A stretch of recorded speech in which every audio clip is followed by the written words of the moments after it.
Hey guys, welcome back, Leos. So first off, I was already doing your video and my dog went bananas. He had to go protect us from something outdoors. So in any case, we're starting over with you guys, but it doesn't matter because the beginning of this, we're not launching into our story just yet. Instead, I want to talk a little bit about the constellation. So you guys who know my channel, you know I'm a storyteller, not a psychic. I love the art of storytelling. That's what I call what I do. It's kind of my own thing. And storytelling, especially the stories of the zodiac, they go all the way back to the constellations and the mythology surrounding that. And that is why I use mythology and the zodiacs as my platform for storytelling, because this is a tip of my hat to storytelling of, just the tradition of it that goes all the way through, eons of human lifespan. So let us begin. If you don't want to hear about the constellation stuff, I'm just going to hold this card in my hand the whole time I'm talking about the constellation. And as soon as I put that down, you know that I'm going to get right into our other story that, and we'll see how the cards fall and see what we're about to talk about. So for those of you who don't want to hear this part, you can just skip ahead, just watch the screen for when my hand no longer holds this card. But let's get started. So for Leo, this is actually a really fun story. Only in the sense that there's a lot of power. Okay, so first off, before I get into the constellation aspect, I want to talk about Leo in the form of 5,000 years ago, when the sun at midday on the longest day of the year, which is June 22nd, that was a time frame where it was passing, the sun was passing through the constellation of Leo 5,000 years ago. Now precession has changed things, but that is the reason that we've associated Leo with, kind of like the sun and summertime, and lots of times there's sunshine associated with that. Now in Egypt, the river Nile was oftentimes, like during times of like rushing and flooding, might have been during some of the summer months also. And that is the reason it's hypothesized anyway, that a lot of the fountains that we see that have lions' heads always have water gushing out of them. It's a throwback to that. I just thought that was a very interesting side notes on this. But now let's talk about the constellation story of Leo. So in mythology, Hercules is set with those 12 tasks that he has to perform, right? And one of them is that he has to go and he has to slay the fierce Nemean lion. And the thing is, no sword or stone can cut through its pelt, and he's been tasked with having to kill this lion and skin it, and it's very ferocious. So he winds up going and spending a night with a gentleman whose son had been killed by the same lion, and he's just kind of a commoner. And the man gives him a piece of advice, and he says, well, you cannot possibly kill this lion unless you're strong enough to wrestle him. You must choke him instead to kill him. And then you also must know that his cave that he lives in has two entrances. So you must block one entrance if you're going to have any hope of, battling him and not having him escape. And so Hercules takes this advice, and the next day he goes and he does indeed manage to do that. And then because no stone or sword can cut the lion's pelt, he says, well, what am I to do? I have to finish this task. And then he says, oh, wait a second, the lion's own claw. I should use its own claw, and that will actually sever the pelt. And so that's what he does. So I know it's a bit of a gruesome story, but again, mythology oftentimes has, overcoming a fierce beast and setting forth like a task where it's like, how can we possibly overcome this great, chaos? Because I guess, lots of times these were metaphors for, chaos or evil, or, and so it was about good triumphing over evil against, tremendous odds, and, how to use ingenuity and, thinking out a problem so that we can overcome it. So I don't know. I just thought that was an interesting tale of, a sense of power and, mythology that goes along with Leo. Now it's interesting that in this story, it's the lion who's being overcome, though, isn't it? And was viewed as like this very fierce creature. But then in the other aspects of it, this is revered. that the constellation of Leo is revered as, you know, this powerful time that's associated with the sun and with the flow of water and, you know, life-giving energy.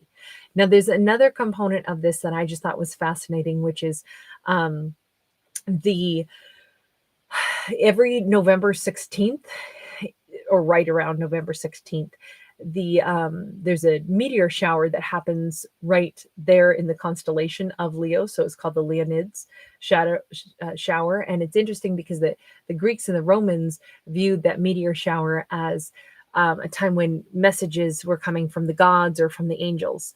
And so November 16th could be an interesting time, even though, you know, technically that's November 16th would be a sign of Scorpio. But it's just interesting that that meteor shower was associated with a time of, you know, messages coming through, but coming specifically right through the constellation of Leo. So kind of an interesting little start to that. So let's go ahead and begin and see where our story now takes us.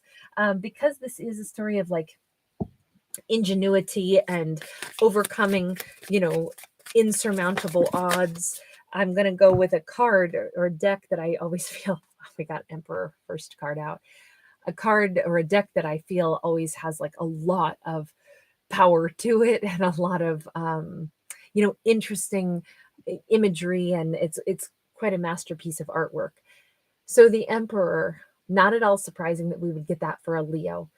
So we start out with, and look at all the signs and symbols tattooed on him. First off, across his temporal region is the dragonfly. Dragonfly is all about taking action, right? This could represent someone's mind is filled with this idea that you know what, I'm going to do this. Could be an Aries energy, or it simply is a divine masculine energy where somebody has it in their head, I know exactly what I want to do. I know exactly the direction I want to go toward. They're holding a kind of like a staff that has all these fish engraved on it that can talk about, fish can talk about abundance. It can talk about money. It can talk about, if it's more along the line of dolphin kind of fish, it's also happiness, but it can talk about good fortune.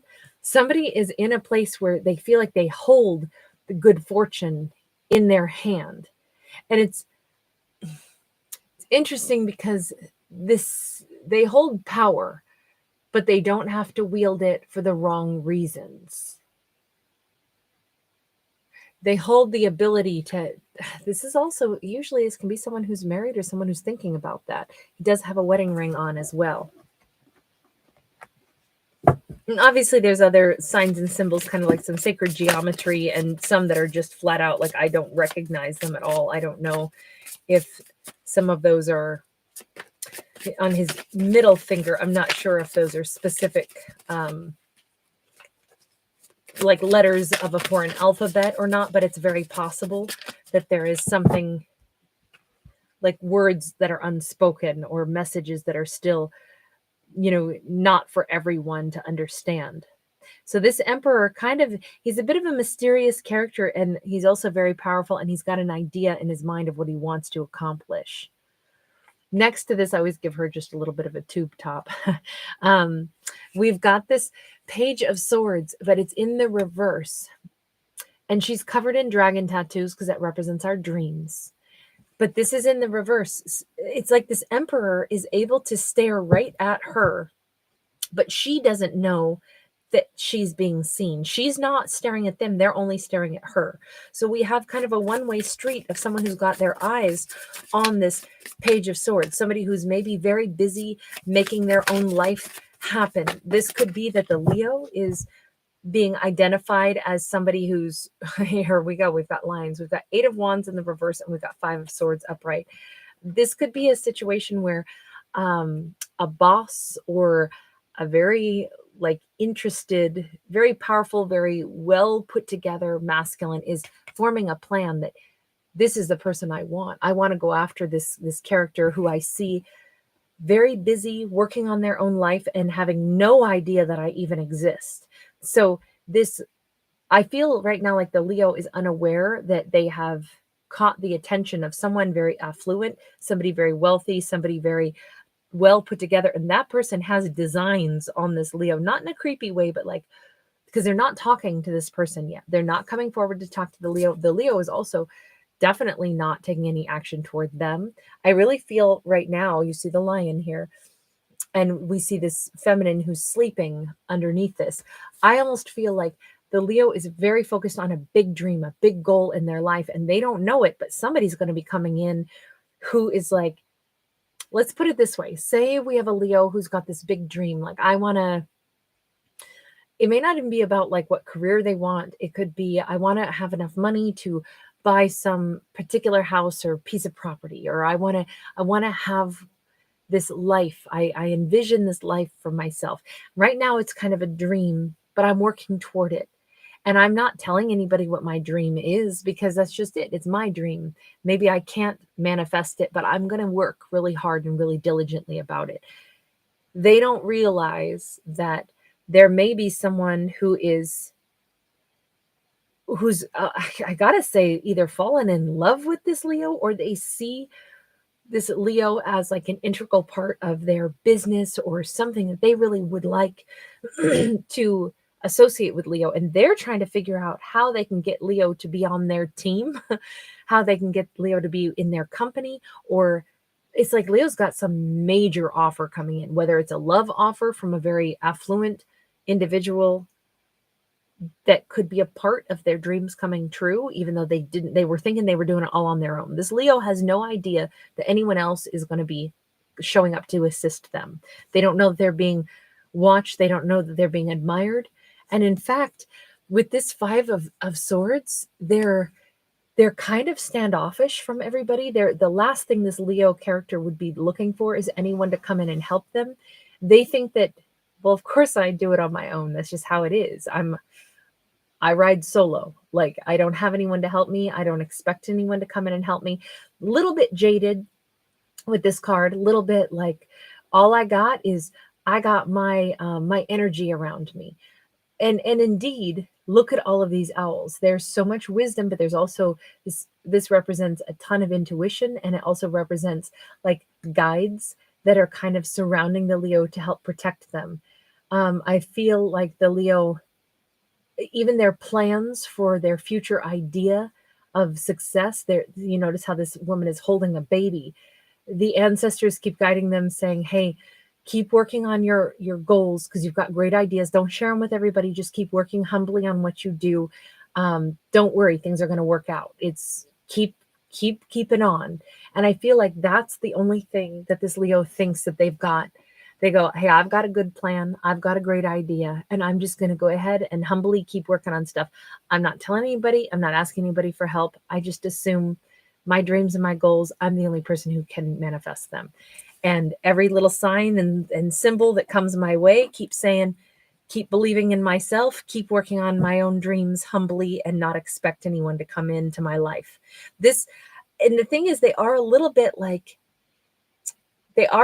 jaded, but they're also turning their mindset away from being jaded and instead just saying, look, I just want to work. I don't really want to engage with anybody else right now. So Leo's a loner in this part of our story, but they don't know that they're being watched intently. Tell me about that Emperor.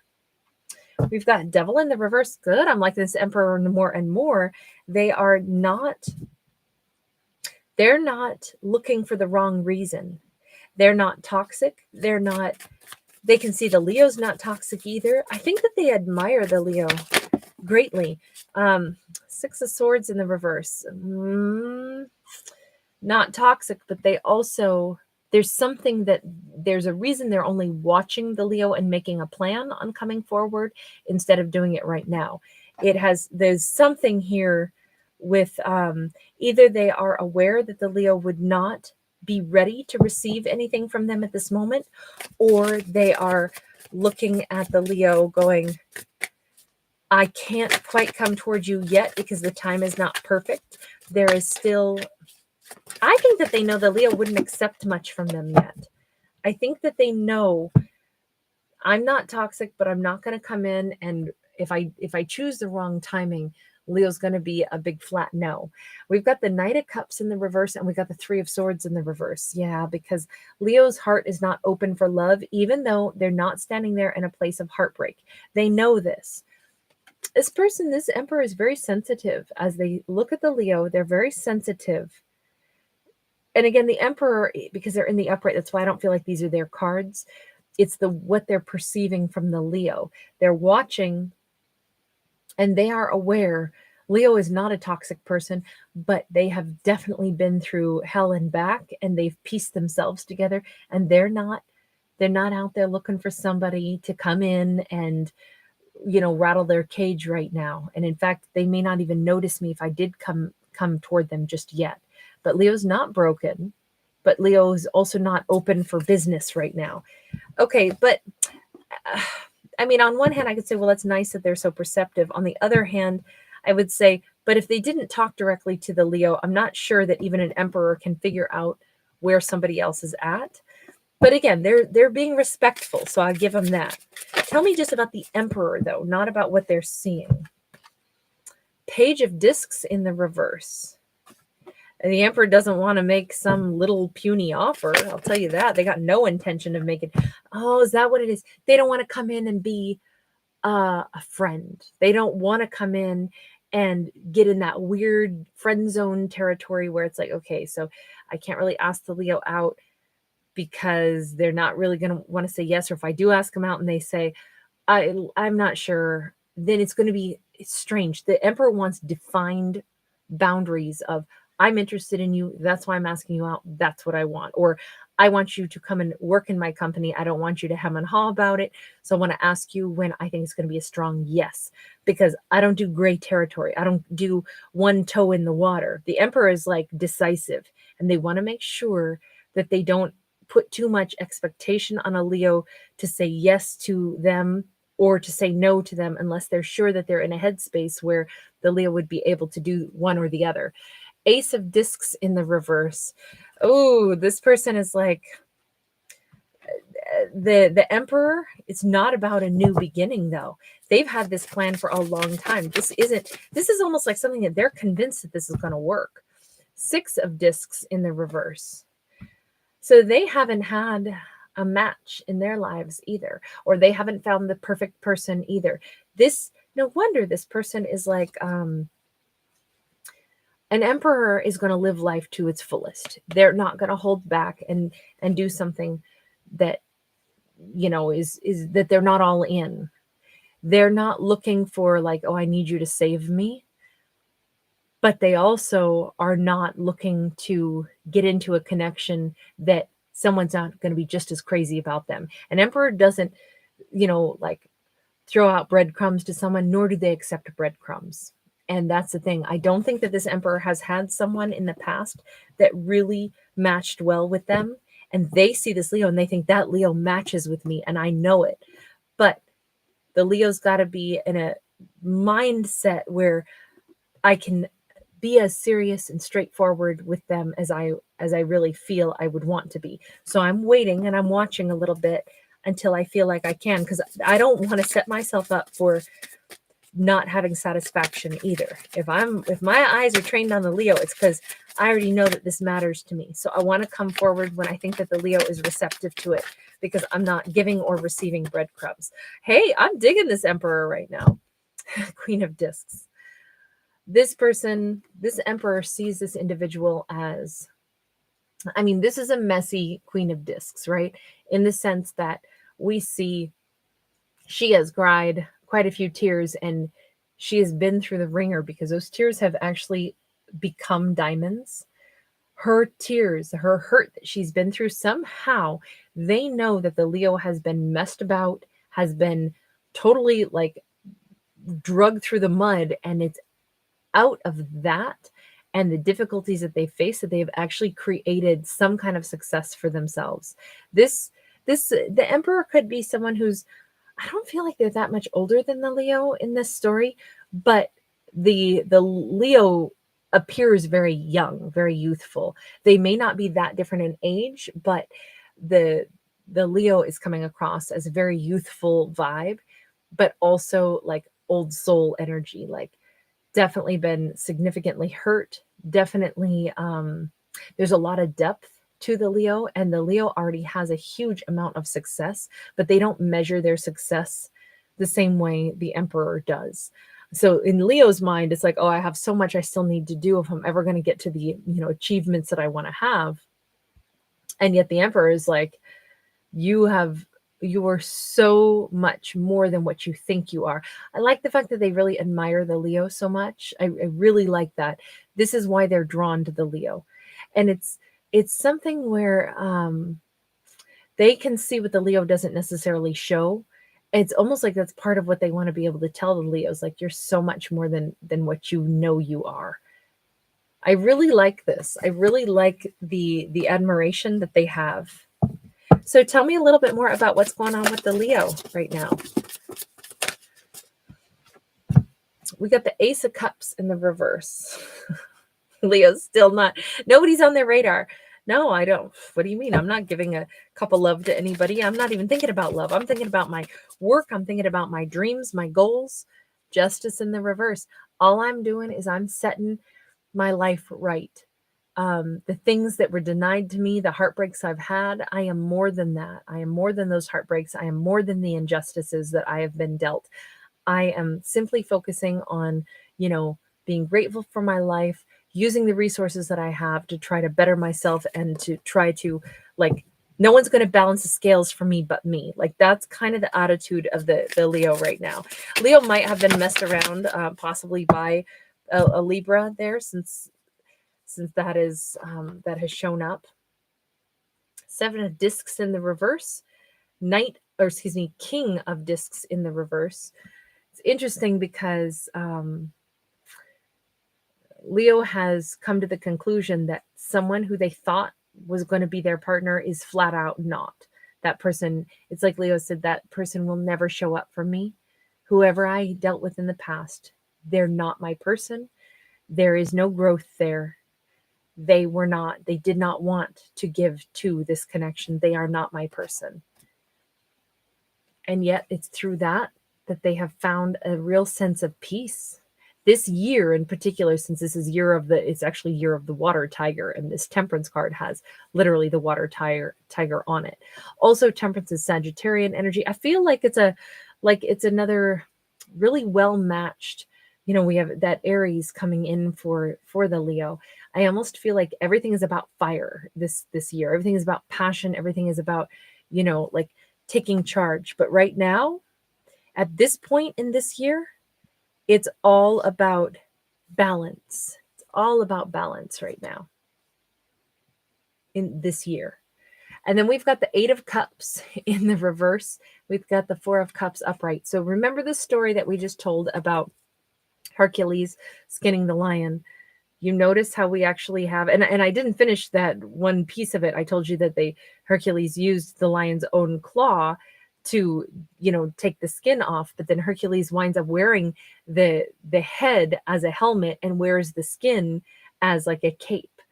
And we actually see a child standing here in, the skin and the head of a lion. So it's very symbolic. It's more like we've mastered the chaos and we've become the finest version of ourselves. But there's an element of getting back to ourselves, getting back to who we really are, and then able to look at disappointments in this lifetime as like, you know what, I'm just letting the water wash it away. I'm giving it to the ocean. Maybe I idealized something or romanticized something that isn't for me. Now, alternatively, and I'm so sorry to say this, but the person who really hurt the Leo could also be trying to return. This could be a representation of someone who like really gutted the Leo who wants to actually return because they have a lot of regrets. And I got to say it that way because, this could represent, I don't know why somebody decided that they needed to defeat the Leo instead of be a good partner to them. But sometimes people only look at a wonderful, powerful individual as a competitor. And that may have been, their intimidation got the better of them. And then pretty soon they are intentionally trying to win over the Leo. And if an ex did that, the very ex that the Leo is saying, I am finally over them, I am finally good without them, it kind of looks like that ex could be showing back up one last time, because this can be a return and this can be somebody who has regrets. sorry to say it, a lot of water energy. Could be I just feel like it's somebody who's emotional. It's either that the Leo has gotten back in touch with themselves emotionally, or it's that an emotional individual is coming back in. The Sun in the reverse, the Tower in the upright, and the High Priestess in the reverse. You know what? I gotta say, to me, this looks like the Leo's going to have one final test, and they're going to be able to look in the eyes of whomever the ex is, and they're going to be able to see, you know what? You don't make me happy. This is not what I want. This truly is over now, and I understand why. I think that this is perhaps what has been, when I said it's like the emperor has been just waiting for the right time. It's almost like they knew that they needed to give the Leo a chance to complete something. And I'm not even sure if the emperor knew exactly what it was. It was just like they needed to see that the Leo's vibe has changed. And in this case, it's that the Leo is really ending one cycle, freeing themselves from something, and putting out a vibe of, I'm single and I'm open for business. And I am, because this is a very sensual card. Actually, we rarely talk about this High Priestess as a sensual individual, but they actually are very alluring, very sensual, very charismatic. And I feel like that's the part of Leo that they had kind of squashed, which is crazy because the Leo is like literally like so attractive, so vibrant, so vivacious. And, whether you're masculine or feminine, like it's just like everybody finds the Leo energy attractive. But I feel like the Leo had kind of kept that dimmed down a little and was only kind of playing small and only focusing on, look, I'm just going to focus on my career and goals. I'm not trying to make eye contact with anyone. The Leo is as magnetic as the sun. Everybody wants to be around the Leo. And now the Leo's like, and I am ready and raring and on fire even. Yeah, I want to be around people that want me because I realize now an ex maybe has come back because they're sorry, but they're coming back in when I've actually found my peace. This is all this year. Let me just see. So what happens with the Emperor and the Leo then? Death card in the reverse. Something ain't over. It was just kind of in hibernation mode. So did the Leo already meet this Emperor? Was that what this was? We got a Page of Cups in the reverse. Again, the Emperor is not looking for, there's no apologies needed, and there's nothing here about like needing to start slow. Four of Discs. This can be about holding on. For some reason, I gotta say, to me, this looks like you notice we've got this house up here on the mountain. And I was saying, has this Leo been thinking, I don't know why, but I feel like it's about the house that they want to buy, the property that they want to live on, wherever they want to go. It seems like they actually have a dream in mind. And it kind of seems like the Emperor has that same dream. There's something here about, it's all about the right time. It's all about the ancestors, and it's all about holding on to a dream because that's important to somebody. It's not about holding back. It's about holding on. You notice there's growth everywhere on this card. But I really feel like the relationship between these two is one of like this was, I know it never got off to a start yet. And there's still the question mark of how's this going to go? Because I mean, we've got this this Wheel of Fortune, right? How will this Wheel of Fortune turn out? Well, how much does each person want to give to it? Even if the Emperor wants to come forward and say, hey, Leo, I've been waiting a while for this. Oh, we got the Lovers in the reverse. We got the Three of Wands in the reverse. The Lovers is where I've been waiting for you to be done with a former connection so that I don't always have to keep waiting for you to be over somebody. So then maybe you can fall for me. I feel though like the Leo somehow already knew this Emperor, or this Emperor, I should say, already knew the Leo. The energy between them, I don't think that this was an ex. I really don't. I think that this is someone who's been waiting for the ex to get out of the picture, waiting for the time to be right. They're finally at that point where it's like, I think it's the right time. Leo's still been holding on to a dream. And I don't think that they realize yet that this emperor is a part of their bigger dream and goal for themselves. There's been a time where we've needed to let go of the wrong lover and let go of the idea that it's going to take a long time before we get a good romance off the ground. Because that Three of Wands in the reverse says there's no waiting actually required here. King of Cups in the reverse, Judgment in the upright. I don't know, to me, this is such a tremendous distinction, right? Because that King of Cups in the reverse, this is like Leo saying, I'm not in love with that person anymore. And remember, if there was an ex coming back in, they were the ones who hurt the Leo. They were the ones in that Eight of Cups card in the reverse where she's wearing the lion skin. And they were the Four of Cups, the regret.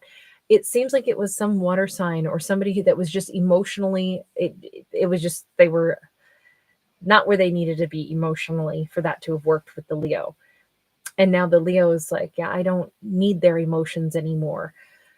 Instead, we have this Judgment card, which is literally, we're seeing a phoenix that is rising from the ashes here. We see the bird and all this is its magnificent tail feathers in the sky. This is like, Judgment is about reconciling things, but this is not about a Leo getting back together with their ex. It's about making peace with the fact that, man, that ex really, like, that was a really tough thing that I went through. Maybe the Leo didn't even really formally recognize how difficult it was until now that they're really over the ex. And now, yes, I'm ready for business. Yes, I'm ready for something. Now I can accept a new love offer. And I'm fine with the fact that I didn't have a love offer from my previous relationship because it wasn't right. I was supposed to have a love offer from, in this case, the Emperor instead. So very nice that there is an opportunity. Now, the only other thing I'll say here is, could this be a situation where the Emperor is somebody that the Leo knew previously and they've been waiting for a chance to really make a sincere offer? Is it someone where there was a bit of an attraction, but it didn't go anywhere? Maybe because, how could it when the Leo was still, their mind was still on someone else? It's interesting because remember we have like November 16th as like that meteor shower where the Greeks and Romans thought it was messengers from the gods. And we've seen a delay here where this Emperor is waiting. They're waiting for something to really be wrapped up. And we said it's like this year that the Leo is wrapping up a situation. It feels to me like it's just that one final test to face the person who really let the Leo down, to face them one last time and to say, oh, I don't want them anyway. It doesn't matter if they're coming in to say sorry. I like that the Leo, in no way have they been waiting around feeling brokenhearted. If they were brokenhearted, they didn't let it impede their success. They didn't really let anything slow them down. They've been working toward really making their life successful no matter what. But I don't think they realize how admirable their behavior has been. But this Emperor definitely feels like they admire the Leo a ton. That's what we saw with this storyline. So I'm going to leave that one there. As always, you guys, it is fictional stories about fictional characters. So always remember that when you watch these. I frame it that way so you know how to watch my art, because I don't ever want anybody to get like upset or anything about free entertainment, because I'm not talking about you. I'm not a psychic. I can't tell you anything real about you. So have fun with these fictional stories, and let me know, what did you think of the characters? As always, it's we decide what our life shall be in the real world, and on here the cards decide what the characters' worlds are going to look like. So all right, you guys, take care, lots of love, and thank you for hanging out with me. Bye bye.